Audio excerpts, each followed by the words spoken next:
प्यारे दोस्तों, आज हम आपको एक ऐसी औरत की कब्र के बारे में बताने वाले हैं जिसकी कब्र में बिच्छू ही बिच्छू थे। लेकिन इसके बाद कुछ ऐसा हुआ कि उसकी कब्र से बिच्छू खत्म हो गए। तो दोस्तों, उसकी कब्र में बिच्छू क्यों थे और वो बिच्छू खत्म कैसे हुए, आइए आपको बताते हैं। लेकिन उससे पहले, अगर आपको हमारी वीडियो अच्छी लगती हो तो इसे लाइक जरूर कीजिएगा। दोस्तों, ये वाकया पाकिस्तान के एक शहर में पेश आया है।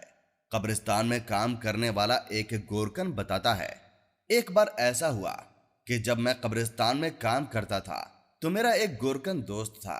वो भी उसी जगह कब्रिस्तान में मेरे साथ काम किया करता था और ये वाकया मेरे उसी दोस्त के साथ पेश आया। मेरा साथी बताता है कि एक मर्तबा कुछ लोग मेरे पास आए और मुझे कहने लगे कि एक कब्र तैयार करनी है। जब मुझे कब्र खोदने के लिए कहा गया तो मैंने इनकार नहीं किया।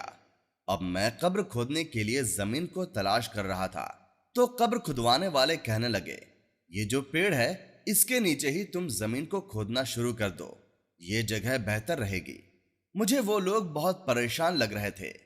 खैर, मैंने उन लोगों को नजरअंदाज किया और जमीन खोदना शुरू कर दी।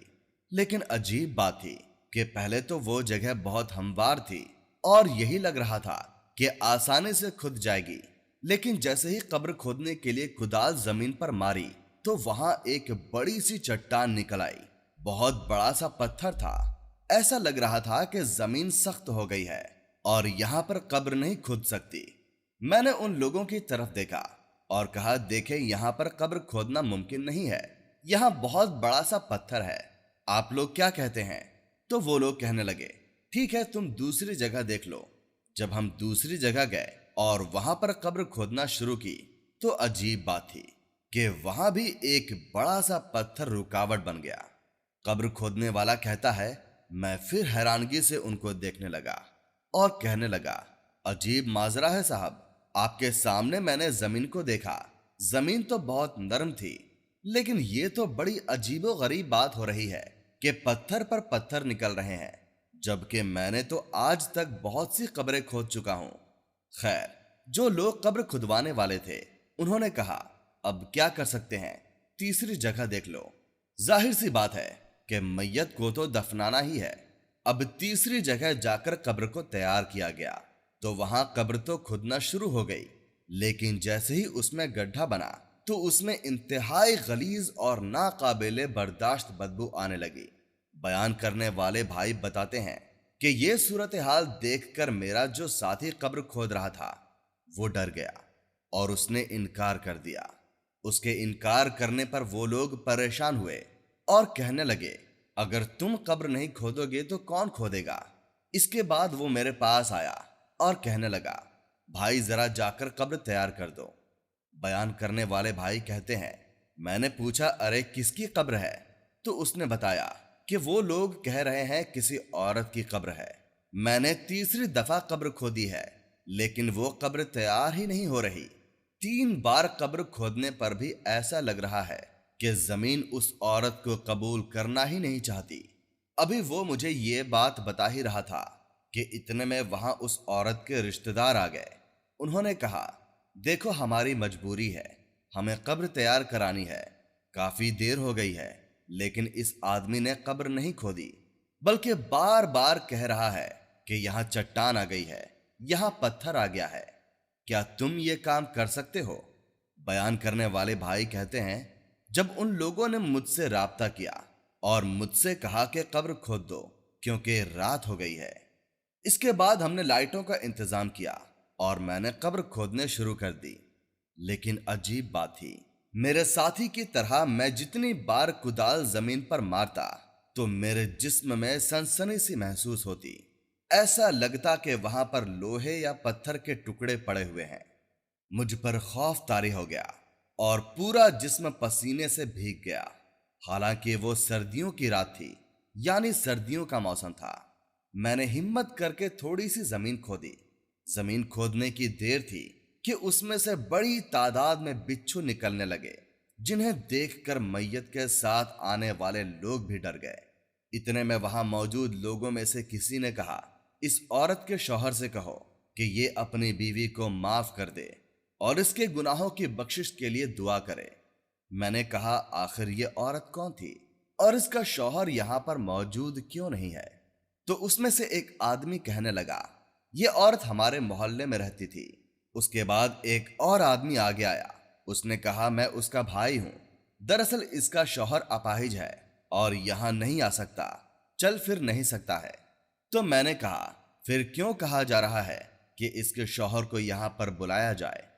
تو لوگ کہنے لگے کہ تم دیکھ رہے ہو کہ دوپہر سے رات ہو گئی ہے اور اس عورت کی قبر نہیں بن رہی ہے، آخر کوئی نہ کوئی تو ایسی بات ہوگی۔ جو بھائی یہ واقعہ بیان کرتے ہیں وہ کہتے ہیں کہ میں نے ان سے کہا آپ لوگ ایسا کریں کہ شوہر کو بلا لیں، وہی اصلیت بتائے گا۔ اس کے بعد کچھ لوگ شوہر کو لینے چلے گئے۔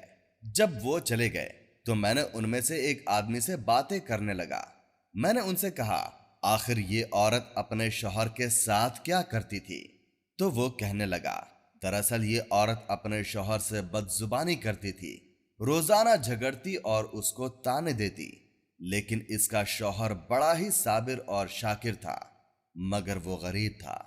یہ عورت روز اس سے جھگڑا کرتی اور کہتی تم زیادہ کماتے نہیں ہو، مجھے بہت سارے پیسے چاہیے۔ اس کا شوہر غریب مزدور تھا۔ ایک بار کام کرتے کرتے اس کے ساتھ حادثہ ہوا اور اس کے دونوں پیر کاٹ دیے گئے اور وہ اپاہج ہو گیا۔ شوہر انتہائی نیک اور صبر کرنے والا تھا۔ بیوی کی بدتمیزی پر کہتا کہ تو میرا حال نہیں دیکھتی، تو میری خدمت کرنے کے بجائے مجھے کوستی ہے، تانے دیتی ہے، تو کیا نہیں جانتی کہ میں نے ہمیشہ تیرا بھلا چاہا ہے؟ لیکن یہ عورت ہمیشہ یہی کہتی کہ تو بہت ہی بیکار انسان ہے، میں تجھے چھوڑ دوں گی۔ اللہ پاک نے اس عورت کو اس کی بدزبانی کی وجہ سے ایسی بیماری دی کہ یہ بستر سے لگ گئی۔ اب ایک طرف اپاہج شوہر تھا اور دوسری طرف یہ بستر پر پڑی ہوئی عورت تھی۔ کافی وقت تک اس کا شوہر اس کی خدمت کرتا رہا، مگر یہ زبان سے بک بک کرتی رہی، اس کا دل توڑتی رہی۔ شوہر اپاہج ہونے کے باوجود اس کا خیال رکھتا، اسے کھانا کھلاتا۔ اس کے شوہر نے اس کی بہت خدمت کی، لیکن بیماری کے چلتے اس کا انتقال ہو گیا۔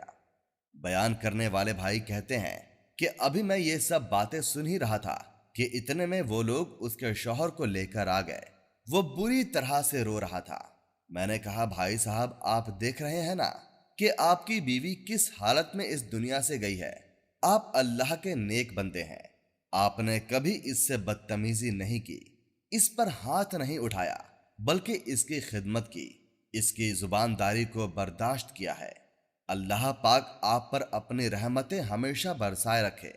میں آپ سے التجا کرتا ہوں کہ اگر آپ اپنی بیوی کی خیریت چاہتے ہیں اور یہ چاہتے ہیں کہ اس کو قبر میں دفنا دیا جائے، قبر اسے قبول کر لے، تو آپ اس کو معاف کر دیں۔ شوہر نے کہا میں اسے معاف کرتا ہوں، اللہ پاک بھی اسے معاف کرے۔ پھر اس عورت کے شوہر نے قبر کے قریب وہیں پر بیٹھ کر دعا کی اور پھر قرآن پاک کی تلاوت شروع کر دی۔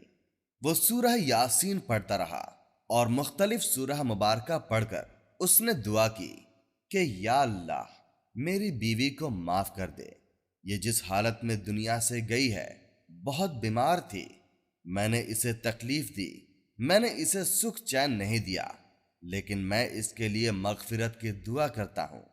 یا اللہ تو اسے معاف فرما دے اور مجھے بھی معاف کر دے۔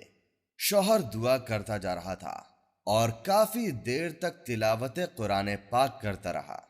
اس دوران جتنے بچھو تھے ان کی تعداد نہ جانے کتنی تھی، 100 سے زیادہ وہ بچھو تھے۔ جیسے جیسے وہ شوہر قرآن پاک کی تلاوت کرتا جا رہا تھا تو بچھو غائب ہو رہے تھے۔ بیان کرنے والے بھائی کہتے ہیں جیسے ہی بچھو غائب ہوئے تو ہم نے بے خوف ہو کر قبر تیار کی۔ اس طرح موت کے 13 گھنٹے بعد اس عورت کو دفنایا گیا۔ تدفین کے بعد بھی اس کا شوہر قرآن پاک پڑھتا رہا اور اس کے لیے دعا مانگتا رہا۔ تو دوستوں آج کی ویڈیو میں بس اتنا ہی۔ اگر آپ کو ہماری ویڈیو اچھی لگی ہو تو اسے لائک اور ہمارے چینل کو سبسکرائب لازمی کریں۔ پھر ملیں گے ہمارے کسی نئے واقعے کے ساتھ۔ अल्लाह हाफिज।